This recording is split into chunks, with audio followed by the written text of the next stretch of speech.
In this video I'm going to talk about pet NFTs in Sunflower Land. It's going to be a full video explanation about pets. I'm not only going to talk about what the pets are, but also I'm going to explain how to obtain them and most importantly how to profit from them and if it's worth buying an NFT pet or not. At the end of the video I will tell you how to obtain free resources from me. You're in the Cryptosis channel, I'm Serber, and let's get started. Pets were launched 3 weeks ago in Sunflower Land. Those are unique animals that you need to feed and then they will give you free resources. But it's not easy to understand if they are profitable and what to do with those animals, because there are non-NFTs and NFT pets that are worth about $200 and they also have levels and a lot of different stats. I spent some hours studying them and calculating different scenarios, and today I will show you everything I have gathered so far. Let's start with the main information about the pets. So what are the pets and what do they do? First, the common pets. There are 20 different common pets with 7 animals: dogs, cats, owls, horses, bulls, hamsters, and even penguins.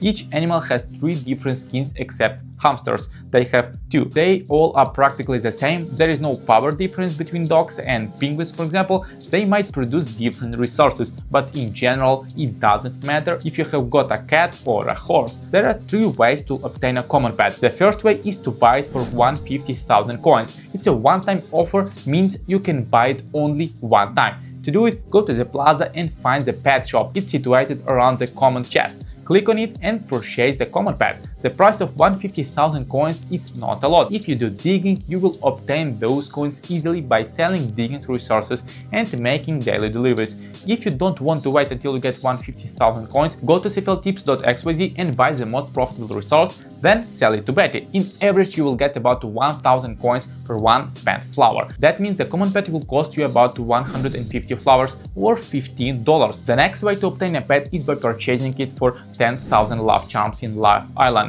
Love charms you can obtain by getting visitors on your plot, and when they help you, you will get 1 love charm. Yes, it will take a lot of time until you get 10,000 love charms, and those 10,000 love charms can be traded for 200 flowers. That means the second pet will cost you 200 flower tokens or $20.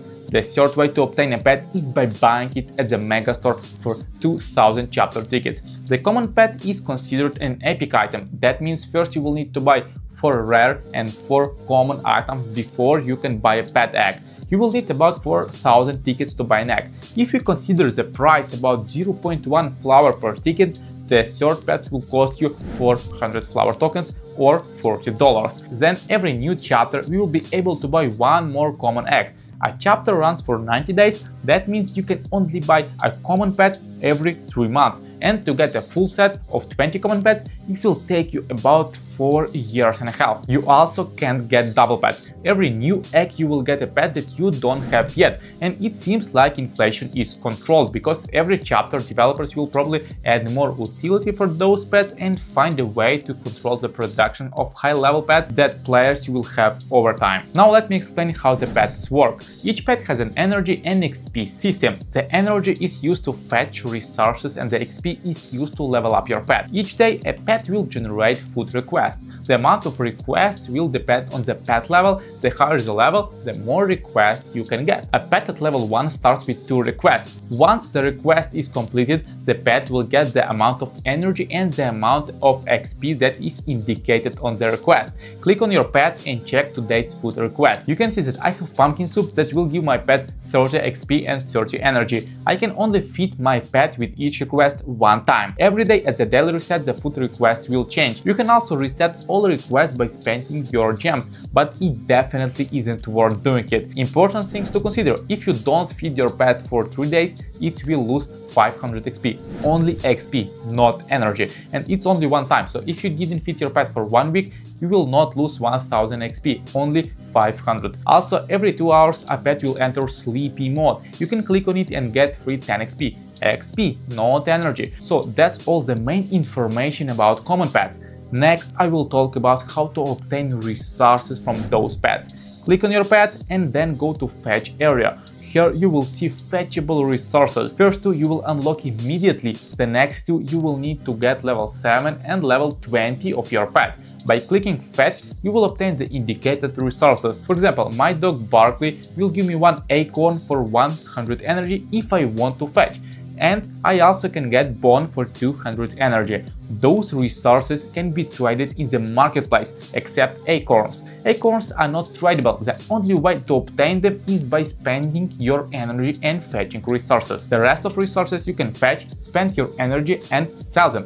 For example, the bone costs 1.4 flower tokens, but before spending your energy you need to think what would be the best resources to fetch. For example, I can fetch the ribbon for 200 energy, the same amount as bone, but the price is 1.10 flower tokens, so selling a bone will net higher than selling a ribbon. Fossil shell that I can fetch for 300 energy is a gacha mechanic that allows pets a chance to fetch random resources, even including a very small chance of moonfur. So you do need to think carefully and make calculations before fetching and even feeding your pet, because some food requests might be really expensive, and when you exchange your energy to resources you will end up losing money. And for that not to happen, you need to level up your pet. As you level up your pet, it will unlock new perks. For example, at level 5 your pet will give you plus 5 energy per pet food. At level 15 you will have a 10% chance of double resources, and at level 18 you will get plus 1 acorn yield. And for example, at level 100 you will get plus 25% chance of double resources. So leveling up your pet is a good idea, but you also need to understand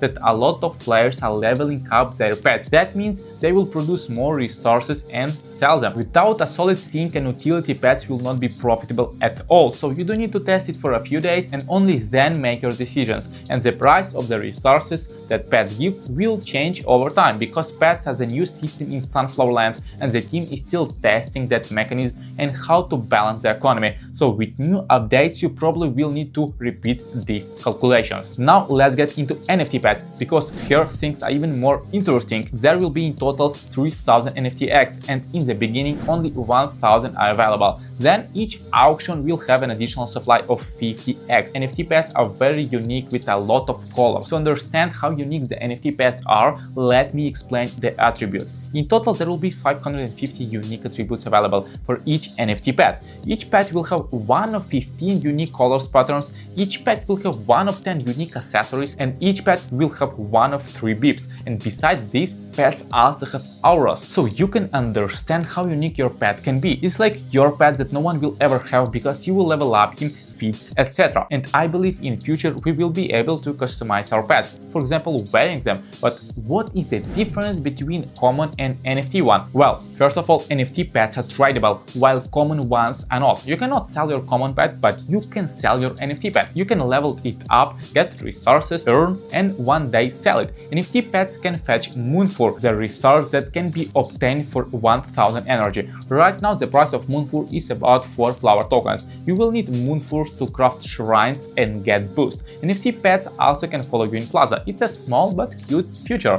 NFT Pets also will unlock more perks as they level up. Now let's talk about how much it costs to feed your pet and how to make profit with it. First of all, I recommend you to visit sfl.world website. There you can check food requests. The strategy I recommend you to use is to give cheap food and then sell resources of your pet.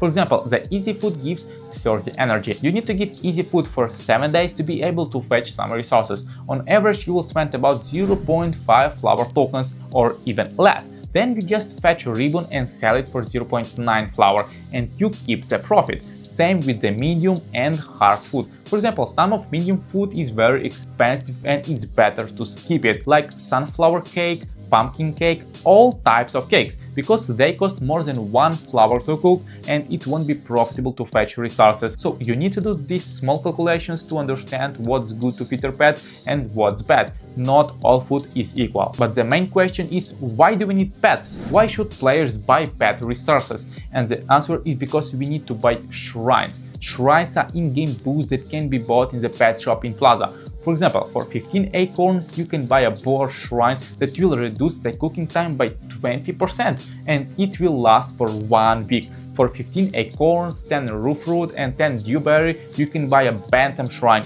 and it reduces the chicken sleep time by 25% and the feed for 5%. One of the shrines I want to buy is a trading shrine. It reduces the tax by 2.5% during 30 days, and the price is not that much, about 50 flower tokens. So as you see, there are a lot of shrines that you can buy, and each one sets the price for in-game resources, normal ones and pets too. I believe the prices of pet resources will tend to equilibrate with the price of crops and mining, because if you mine your stone and you make profit from it, then you will want to buy a badger shrine to decrease your stone recovery time by 25%. That means now you will produce 25% more stone. And what does that mean? Right, you will sell 25% more stone. Now imagine that hundreds of players start doing it.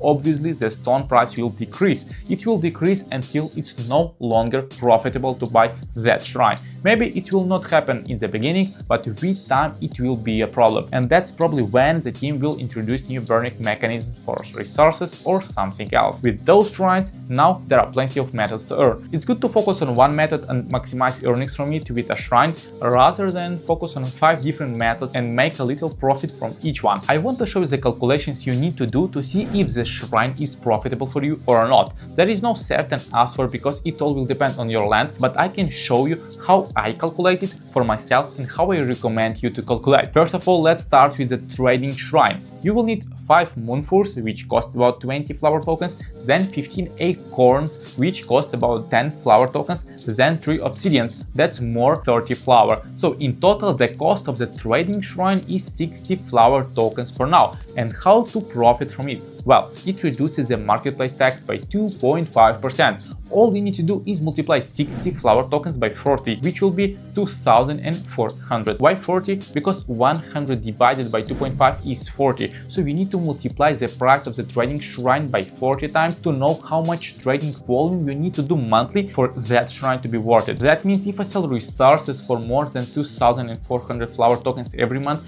I will be in profit with that shrine. Seems to be really good. Right now I want to sell an NFT for 1,600 flower tokens, and 2.5% that I will economize is 40 flower tokens. You need to agree that's a huge amount. With the trading shrine it's all simple, but what about other shrines? Well, for shrines like minus 25% greenhouse time, minus 10% crop machine, minus 25% fruit time, minus 25% crop growth time, etc., the math is really simple. Let's take for example the sparrow shrine, the minus 25% crop growth time. The cost of that shrine is about 40 flower tokens if we buy resources from the marketplace. Let's say you harvest corn and you make about 10 flower tokens daily.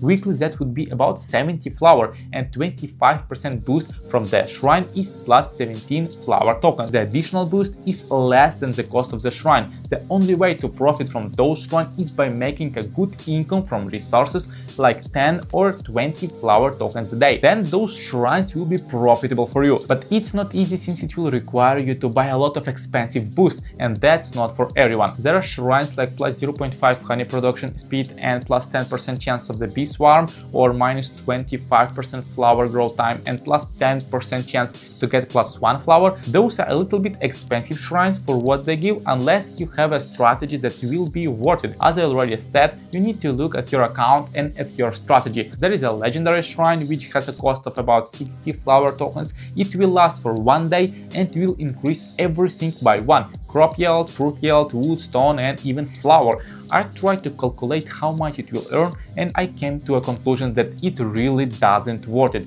You will lose a lot of flower tokens with it. So shrines are the new system. You might think that players will not buy them, but you are wrong, because for chapter rise, top players need to buy shrines every time if they want to be able to get top tier items from auctions. This chapter, the weekly chores are more difficult to force players to buy shrines. For example, collect 30 honey. It's almost impossible to do it without shrines. So those top players that participate in the chapter's leaderboard will spend a lot of flower tokens buying those shrines to win and get top places. That's the economy. We get pets, fetch resources, sell, whilst buy it, and everyone is happy. And if you want to receive absolutely free resources from me, all you need to do is enter my Discord community with over 1000 members, and I will send you resources completely for free. And also, by registering with my link, I will give you resources to progress faster. Just message me with your land ID and wallet.